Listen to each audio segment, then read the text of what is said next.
Hello दोस्तों, नमस्कार।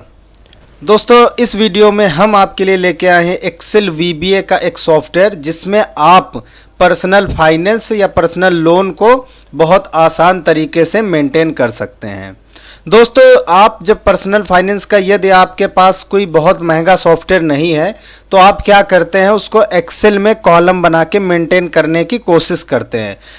तो उस समय हमें ना बहुत समस्याओं का सामना करना पड़ता है, जैसे कि फार्मूला सही से नहीं लग पाता या हमारे पास ना सीटें बहुत ज़्यादा हो जाती हैं। तो उस सिचुएशन को समाधान करने के लिए मैंने एक सॉफ्टवेयर बनाया है। तो चलिए हम इस सॉफ्टवेयर का इस वीडियो में डेमो देते हैं। सबसे पहले क्या करेंगे, हम अपनी फाइल को राइट क्लिक करके ओपन कर लेंगे। तो ये हमने फाइल को ओपन कर लिया है। हमारी एक्सेल वीबीए की फाइल ओपन हो गई है। हमने यहाँ से क्लिक करके यहाँ पे यूजर नेम और पासवर्ड डाल के हम यहाँ से लॉगिन कर लेते हैं। यहाँ आपकी कंपनी का नाम लिख के आएगा जो कि आप लॉगिन करके सेटिंग से लिख पाएंगे। तो दोस्तों, ये है उसकी होम स्क्रीन। अब इसमें देखिए सिंपल से सारे इसमें सिस्टम लगे हुए हैं। सबसे पहले जैसे हम बात करें तो ऊपर कुछ कमांड बटन दिए गए हैं, तो हम इसमें सीधा वर्क करके दिखाते हैं ताकि आप समय ना देना पड़े। मास्टर क्रिएशन बटन पे क्लिक किया तो उसके अंदर हमें 3 ऑप्शन मिलते हैं। सबसे मिलता है कंपनी मास्टर का। तो ये कंपनी मास्टर का एक फॉर्म है। जब भी आप कोई एक डॉक्यूमेंट इसमें प्रिंट करोगे तो ऊपर आपकी कंपनी का नाम शो होगा। वो आप नाम कुछ भी रख सकते हो। तो यहाँ साइड में देखिए लिखा हुआ है एजी फाइनेंस सॉफ्टवेयर, उसके नीचे एड्रेस है। तो यहाँ पे आप एजी हम लिख देते हैं माइक्रो फाइनेंस सॉफ्टवेयर। ये देखिए, तो यहाँ पे अभी चेंज हो जाएगा जैसे ही सेव बटन क्लिक करेंगे। तो ये देखिए, या फिर यहाँ से सॉफ्टवेयर हटा देते हैं, सिर्फ माइक्रो फाइनेंस लिख देते हैं। तो ये देखो, जैसे हम लिखेंगे तो ये आपस में चेंज होता रहेगा। तो इस तरह से आप एड्रेस भी चेंज कर सकते हैं। यहाँ से और यहाँ से सिटी को हमें टाइप करके इंटर कर देना है। बाकी डिटेल भी आप डालेंगे तो ये देखिए यहाँ से चेंज हो जाएगा। तो इस तरह से आपने सिंपल तरीके से अपनी कंपनी क्रिएट कर लेना है। उसके बाद है अकाउंट क्रिएशन। दोस्तों, आप जब भी किसी के साथ लेन देन करेंगे तो उसके दोनों के अकाउंट यहाँ पे बनेगा। तो हम आपको एक पूरा किसी का एक लोन ही अप्लाई करके दिखाते हैं। उसके लिए सबसे पहले हमें बनाना पड़ेगा एक कैश का अकाउंट। जब भी हम कोई बिजनेस स्टार्ट करते हैं तो उसमें जो हमारी पूंजी लगती है तो वो हम सबसे पहले उसका सिस्टम बनाते हैं। तो हमने एक अकाउंट बना लिया कैश इन हैंड का।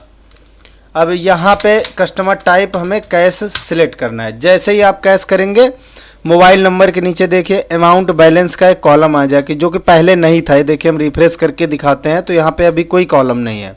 लेकिन जैसे ही आप यहाँ से कैश इन हैंड लिखेंगे और यहाँ से आप कैश अकाउंट सिलेक्ट करेंगे तो यहाँ अकाउंट बैलेंस पूछेगा। तो हमने इसमें लिख दिया 5 लाख और सेव कर दिया, बस सिंपल।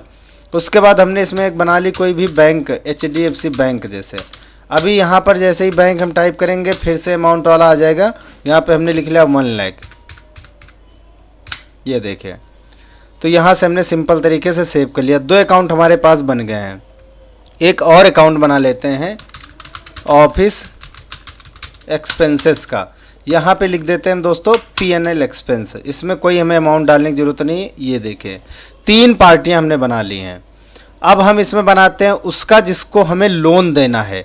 तो रिकॉर्ड करना पड़ेगा। हम डायरेक्ट लोन पे उसका नाम नहीं डालेंगे। हमें पहले से हैं सुनील कुमार, ये हमारे हैं कस्टमर। इनकी आधार ID यहाँ पे मांग रहा है तो हम कुछ भी लिख देते हैं। और यहाँ पैन नंबर मांग रहा है, आप सब डिटेल डाल सकते हैं। हम यहाँ से कस्टमर सिलेक्ट करते हैं और उसका एड्रेस में हम यहाँ से कानपुर डालते हैं और यहाँ पर भी कानपुर। मोबाइल नंबर में भी हम यहाँ से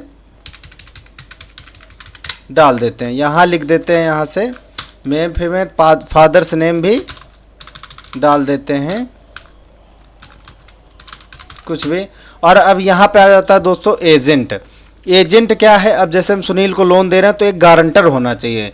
ये वही गारंटर कह लो, आप एजेंट कह लो, या इसको कमीशन पे जो हम रखते हैं आगे अपना मार्केटिंग बॉय, वो समझ लो, कुछ भी आप जो जिसके थ्रू इसको लोन देना है। तो एजेंट में हम लिख लेते हैं यहाँ से अखिलेश गौतम। फादर्स नेम लिख लेते हैं KK गौतम। यहाँ पे ID पड़ेगी तो वो भी हम यहाँ से को टाइप कर लेते हैं, इंटर करेंगे। अगर करेक्ट नहीं है तो वो अपने आप करेक्ट कर लेगा। हम एड्रेस डाल लेते हैं दोस्तों लखनऊ 4 बाग का। अब यहाँ से हमने लखनऊ सिलेक्ट कर लिया। मोबाइल नंबर में हम अपना ही मोबाइल नंबर डाल लेते हैं। तो ये एक दोस्तों ये फॉर्म बन गया हमारा। अभी क्या करते हैं, इसको सेव कर लेते हैं।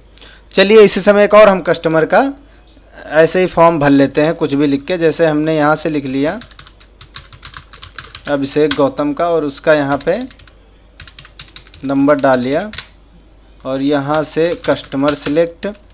एड्रेस में हमने लिख लिया यहाँ से मेरठ, यहाँ से मेरठ सेलेक्ट कर लिया। मोबाइल नंबर पे मोबाइल नंबर डाल लिया, मेल सेलेक्ट कर लिया, फादर्स नेम। अब दोस्तों इसके एजेंट में हमने किसी का नाम लिखना है तो वो यहाँ से लिख सकते हैं। जैसे हमने लिख लिया रोशनी देवी, तो यहाँ से फादर्स नेम आ जाएगा, कोई आधार आईडी उसकी डाल देंगे, और उसके बाद यहाँ से लिख लेते हैं लखनऊ। ये देखिए, अब उसका मोबाइल नंबर लिख लेते हैं, कोई भी हम फर्जी डाल देते हैं, यहाँ से सेव कर देते हैं। आप एक्स्ट्रा भी नॉमिनी वगैरह भी यहाँ पे डाल सकते हो। अब दोस्तों जो भी हमने यहाँ पे बनाया उसका पीडीएफ निकालेंगे तो हमारे सारे वो बन जाएंगे पीडीएफ। अभी हमें सर्च करना है। जैसे हमने कस्टमर को सुनील कुमार को बनाया था तो हमने सर्च किया है, सुनील आ गया। अभी उसने मोबाइल नंबर चेंज किया आपको दिया, तो यहाँ से मोबाइल नंबर चेंज करके ये देखिए यहाँ से अपडेट बटन दबाएंगे तो मोबाइल नंबर चेंज हो जाएगा। ये देखिए यहाँ से ये चेंज हो गया, 5 लिख गया। ऐसे ही आप जितने भी अकाउंट बनाएंगे, कैश इन हैंड सर्च किया है, देखो यहाँ पे 5 लाख था, उसको 6 लाख भी कर सकते हैं। यहाँ से चेंज कर सकते हैं और डिलीट भी कर सकते हैं यहाँ से। अभी हमने अकाउंट बना लिया सुनील का, उन्होंने कहा हमें लोन नहीं लेना, तो हमने नहीं रखना है तो डिलीट कर दिया। चलो अब आगे बढ़ते हैं। हमारा यहाँ अकाउंट क्रिएशन का काम पूरा हुआ। अगला है डेस्टिनेशन। दोस्तों अगर आप बहुत छोटे से गांव से हैं या जो मेन सिटी से अंदर जो कस्बे बने होते हैं तो उसमें अवेलेबल नहीं होते, तो यहाँ से आप वहाँ से बना जनरेट कर सकते हैं अपने कस्बे का नाम या गांव का नाम भी यहाँ से आप बना सकते हैं। चलो अगला दोस्तों आता है वाउचर एंट्री। वाउचर एंट्री पे 3 फॉर्म है, एक कैश वाउचर, एक बैंक वाउचर, एक लोन वाउचर। चलो हम पहले कैश वाउचर पे आके एक चीज़ दिखाते हैं आपको। यहाँ से देखिए cash in hand account select है, जिसमें 5 लाख रुपीज़ जमा है हमारे। जो हमने 5 लाख अभी ओपनिंग बैलेंस में डाला था ये वही है। चलो इसको बंद कर देते हैं। अब आते हैं हम सिंपल, यहाँ से भी आप लोन दे सकते हैं कमांड बटन से, या लोन मंथली इंटरेस्ट पे क्लिक करके हम एक लोन का फॉर्म भर लेते हैं। तो ये देखिए हमने सुनील कुमार को सिलेक्ट किया, सारी डिटेल आ जाएगी। अभी एजेंट को कमीशन देना है तो हमने यहाँ पे लिख लिया 2000 रुपये। अभी लोन देना हमें 1 लाख का है और 1% ब्याज लगाना है और 12 मंथ के लिए देना है।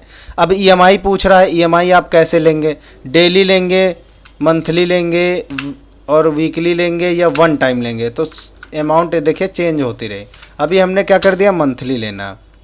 अब देखो सर्विस चार्ज एक फाइल हमने बनाया है, इसमें भी आप अमाउंट डाल सकते हैं और रिमार्क में भी आप मेंशन कर सकते हैं, रेफरेंस वगैरह डाल सकते हैं।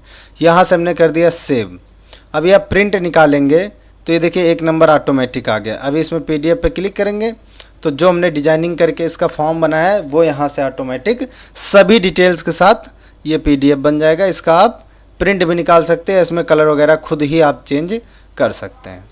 चलो दूसरा लोन भी अभी हम अप्लाई कर देते हैं अभिषेक का। इसमें हम कमीशन 100 रुपये देते हैं और यहाँ लोन अमाउंट पे लिखते हैं 50,000 और 2% लगाते हैं और ये देते हैं हम 6 महीने के लिए। यहाँ से हम इसका 6 मंथ कर देते हैं और यहाँ मंथली ही लेते हैं। तो यहाँ पे दोस्तों सर्विस चार्ज यहाँ 500 लिख लेते हैं। अभी देखो यहाँ से 6 नवंबर को ड्यू है और ये 6 अप्रैल 2025 को इसका लोन ख़त्म हो जाएगा। तो ये अपने आप लोन इन डेट भी बता रहा है, ये देखें। इसका भी प्रिंट निकालना है, सेम तरीके से निकल आएगा। अभी आपको लोन सर्च करना है, देखिए लोन नंबर यहाँ पे आ रहा है, सर्च करेंगे तो लोन यहाँ पे आ जाएगा। यहाँ से डॉक्यूमेंट वगैरह आप अपलोड कर सकते हैं, डिलीट कर सकते हैं। अदर इन्फॉर्मेशन पे क्लिक करेंगे तो वो सारी इन्फॉर्मेशन आ जाएगी। यहीं से 2 नंबर का सर्च करिए तो 2 नंबर का सर्च हो जाएगा। मोबाइल नंबर चेंज करना है या कुछ अमाउंट अपडेट करनी है तो यहीं से अपडेट भी हो जाएगा। लेकिन दोस्तों जब यहाँ पर आपने अभी अपडेट करना है तो अभी अपडेट कर लीजिए। यदि आप 2-4 EMI ले, अब आपने किसी को लोन दिया, हमने 2-3 EMI भी दे दिया, फिर उसके बाद इसमें अपडेट करेंगे तो सारी कैलकुलेशन गलत हो जाएगी। इसलिए अपडेट करना है कुछ भी तो अभी अपडेट कर लीजिए। चलो ये हमने बहुत आसान तरीके से लोन का फॉर्म अप्लाई कर दिया। अब इसमें दोस्तों आता है कैश वाउचर पे। अब देखो कैश वाउचर पे जो 5 लाख दिख रहा था उसमें अमाउंट लेस हो गई। क्यों लेस हो गई उसको पता लगाने के लिए हम अकाउंट स्टेटमेंट पे आएंगे और क्या करेंगे, कैश इन हैंड की स्टेटमेंट देखेंगे। तो इसमें तो देखो दोस्तों लिख के आ रहा है 5 लाख रुपीज़ हमारे पास थे, जिसमें हमने 2 लोन दिए, एक दिया 9,300 का और एक दिया 49,500 का। ये 2 लोन हमने दिए हैं, ये देखें, एक ये 2 नंबर, एक 49,500 का दिया। अभी दोस्तों ये हम बिल्कुल क्लियर करके देखते हैं।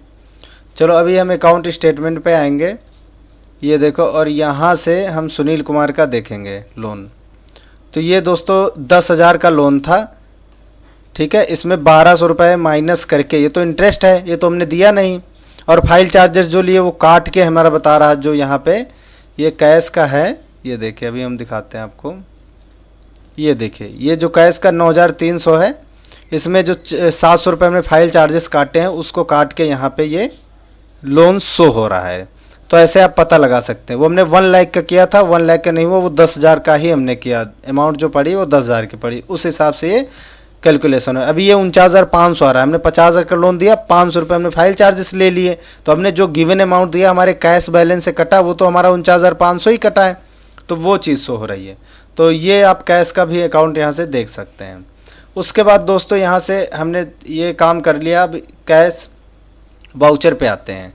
अब आपने जिसको लोन दिया है तो वो आपको EMI देगा, तो यहाँ से आप स्पेस बटन क्लिक करेंगे तो उनके नाम आ जाएंगे। अभी सुनील कुमार में आया, नरेशन में आके हम EMI जैसे ही करेंगे तो ये देखिए यहाँ पे आ गया 9,933 रुपये और 33 पैसे EMI बनी। ये हम सेव कर देंगे तो हमारी EMI रिसीव हो जाएगी। अभी देखो 4,41,200 रुपये है। अभी जैसे ही EMI हम रिसीव करेंगे तो बढ़ जाएगा, ये देखो 4,42,133 हो गया, क्योंकि EMI आ गई हमारे पास। अब EMI प्रिंट करने के लिए यहाँ सर्च कर लेंगे, वाउचर नंबर ऑटोमेटिक आ जाएगा। यहाँ पर भी लिखा है देखो EMI रिसीव, ब्रैकेट में वाउचर नंबर लिखा है, वो आपको यहाँ देखने को मिल जाएगा। देखो अकाउंट स्टेटमेंट पे आए, अभी सुनील के शो किया, ये देखो EMI रिसीव 12 लिखा हुआ है, तो 12 वाउचर नंबर है। EMI रिसीव ही वो काट के उसकी स्टेटमेंट भी जनरेट हो गई। अभी 12 वाउचर नंबर हमें सर्च करना है, तो कैश वाउचर पाएँ, इस पर 12 सर्च कर लिया तो हमारी वो आ गई। इसको डिलीट कर सकते हैं, कोई हमें दिक्कत है इससे, तो अपडेट का हमने सिस्टम इसमें बंद रखा है, आप डिलीट करके नया डाल लो, तो ये चीज़ यहाँ से रिसीव हो जाएगी। अभी हमें सुनील के बाद हमें अभिषेक गौतम की EMI लेनी है, ये देखो, तो इसकी ज़्यादा बन रही है। अभी यहाँ देखो 4,42,000 है, जैसे ही EMI हम रिसीव करेंगे तो हमारे पैसे बढ़ गए। अब देखो 4,51,000 हो गए। इसका वाउचर नंबर 13 है। यहाँ रीसेट करेंगे तो वाउचर नंबर ऑटोमेटिक 1 से शुरू हो जाएगा। ये देखो PDF किया, अब इसकी स्लिप भी जनरेट हो गई। अब जो हमें EMI दे रहा है उसको हम बदले में स्लिप दे रहे हैं, तो ये सिस्टम है इसमें। अब इसमें एक सिस्टम देखो दोस्तों, यहाँ पे R पार्टी अकाउंट पे सिलेक्ट है। अभी अगर हम इसमें एजेंट पे क्लिक करेंगे और नाम ढूंढेंगे तो अखिलेश गौतम और रोशनी का आ रहा है, ये दोनों एजेंट थे ना कि कस्टमर। अगर हम आल पार्टी पे क्लिक करेंगे तो यहाँ पे एजेंट नहीं शो होगा। अब एजेंट का इसमें क्या रोसीन है, देखो एजेंट पे क्लिक किया, अखिलेश गौतम पे आए, तो ये देखो यहाँ पे उसका 20,000 रुपये क्रेडिट में है। अब ये 20,000 रुपये हमें उसको देना है कमीशन के। और यहाँ पे रोशनी पे आए तो देखो 100 रुपये देना है, जो हम डालेंगे कमीशन पे वहाँ फॉर्म भरने के टाइम। यहाँ पे देखो अब हमने यहाँ से ये देखो 2 नंबर पे सर्च किया तो यहाँ 100 रुपये डाले, 100 आ गया। सर्च किया 20,000 डाला, देखो 20,000 आ गया। यहाँ से हमने डाल देते हैं 500, ठीक है, यहाँ से 500 डाल के इसको अपडेट कर सकते हैं। और तो हमने कुछ अपडेट नहीं किया। अब देखो 1 नंबर यहाँ से सर्च किया, यहाँ 500 आ गया। चलो अभी हम अकाउंट स्टेटमेंट पे आए और यहाँ पे यहाँ से हम कैश वाउचर पे आए और यहाँ एजेंट पे सिलेक्ट किया, अखिलेश गौतम में देखो 500 आ गए, क्योंकि वहाँ में कमीशन हमने 500 दी तो 500 आ गए। तो उसका अकाउंट भी आप यहाँ से देख सकते हैं। देखिए लिखा है एजेंट स्टेटमेंट और यहाँ पे आ जाएगा दोनों एजेंटों के नाम। तो ये देखो file number 1 agent commission 500 credit, जब हम पैसे देंगे तो डेबिट में आ जाएगा, तो उसका बराबर हो जाएगा। अब चलो कैश वाउचर पे आए, हमारे पास है 4,51,666 रुपये। एजेंट वाउचर पे आए, हमने कहा कि हम कैश पेड कर देते हैं अखिलेश गौतम की कमीशन 500, और कुछ नहीं करना, पेमेंट ऑटोमेटिक उठा लेगा, क्योंकि कमीशन तो हमें एजेंट को देना है, उससे लेना नहीं है। सेव किया, अभी यहाँ से कम हो गया, 450 हो गया क्योंकि हमने पैसे दे दिए उसको। रोशनी का भी यहाँ पे एजेंट पे क्लिक करते हैं, रोशनी पे क्लिक करते हैं। अभी रोशनी के 100 रुपये हैं, ये देखो कैश पेड कर देते हैं 50 रुपये। ये देखो 50 रख लेते हैं आपको दिखाने के लिए। तो ये सब हो गए। यहाँ पे देखिए 2 ही वाउचर बने हैं। चलो ये चीज़ हमारा होने के बाद ये हमारा कंप्लीट हो गया। अब सेम है बैंक। अब जैसे हमने कैश समझाया, यहाँ SBI है तो HDFC जैसे ही हम सेलेक्ट करेंगे सामने हमारा अकाउंट आ जाएगा, कितना पैसा हमारे पास ओपनिंग था। अब इससे लेन देन करेंगे तो लेन देन हो जाएगा।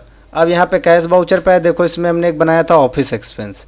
ऑफिस एक्सपेंस पे आए, यहाँ पे हमने लिख दिया ऑफिस टी। ऑफिस टी हमारी हो गई 2500 की 1 महीने की। तो अब यहाँ से 2500 रुपये लेस हो जाएगा। देखो ये देखो 2500 लेस हो गया। तो वो भी यहाँ पे आप मेंटेन कर सकते हैं। अभी रिपोर्ट में दोस्तों आए तो सिंपल सी रिपोर्टें हमने रखी हैं, आगे अपडेट होगा तो रिपोर्टें बढ़ जाएंगी। लोन समरी, अभी हमने किस किस को लोन दिया उसकी दोनों है तो 2 की डिटेल आ रही है यहाँ से। अभी यहाँ पे बैलेंस भी साथ में बता रहा है, हमने जो दिया वो तो बता ही रहा। EMI अमाउंट है, नेट अमाउंट ये उसकी बनी थी, लोन डेट है, ख़त्म कब से हो रहा है, EMI सिस्टम क्या है, कितनी EMI बनी है, और यहाँ पे बैलेंस आ रहा। अब इसमें बहुत सारे हो जाएंगे तो आप सर्च करने का बहुत आसान तरीका है। मान लो आपके पास AB से हैं बहुत सारे, तो AB सर्च करेंगे तो सिर्फ AB ही आएगा। ये देखो अब इसे एक आ रहा है। तो ये सर्च करने का बहुत सिस्टम बढ़िया है। यहाँ से PDF पे क्लिक मारेंगे, पूरी की पूरी ये देखिए फाइल PDF ऑटोमेटिक देखिए जनरेट हो जाएगी। ये देखो प्रिंट आउट निकाल के टिक करके आप स्टाफ से काम करा सकते हो। नेक्स्ट है हमारी डे वाइज रिपोर्ट। अब आपको देखना है भैया आज हमें किस किस से EMI प्राप्त करनी है। सुबह आके हमें यही काम करना होता है। शो किया तो पता चल गया, इसमें तो आज ही आ रहा है क्योंकि हमने आज लोन दिया तो आज की डेट से चेक कर रहे हैं तो आज ही का आ रहा है, सिंपल सा है। अब दोस्तों इसमें भी हमने एक सिस्टम लगाया है कि मोबाइल नंबर लिख के आ जाए, लोन नंबर लिख के आ जाए, लोन अमाउंट क्या था, उसकी EMI कितनी बन रही और अभी है कि नहीं बैलेंस। तो बैलेंस नहीं होगा ना, तो जब PDF बनाएंगे तो ऑटोमेटिक वो लाइन की लाइन पूरी येलो हो जाएगी। तो ये देखो अभी दोनों का है और लोन इतनी तारीख से ख़त्म हो रहा है। तो फ़ोन नंबर यहीं से घुमा दिया या यहाँ से PDF बना लिया और स्टाफ को दे दिया, वो अपना फ़ोन घुमा के EMI के लिए कलेक्शन कर सकते हैं। नेक्स्ट हमारी रिपोर्ट है दोस्तों EMI वाइज रिपोर्ट। अब आपको पता होना चाहिए कि सुनील कुमार की 12 EMI थी जिसमें से सिर्फ 1 रिसीव हुई है। अभी 11 EMI पेंडिंग है। 11 EMI जो पेंडिंग है उसका बैलेंस ये बनता है और ये नेट अमाउंट थे।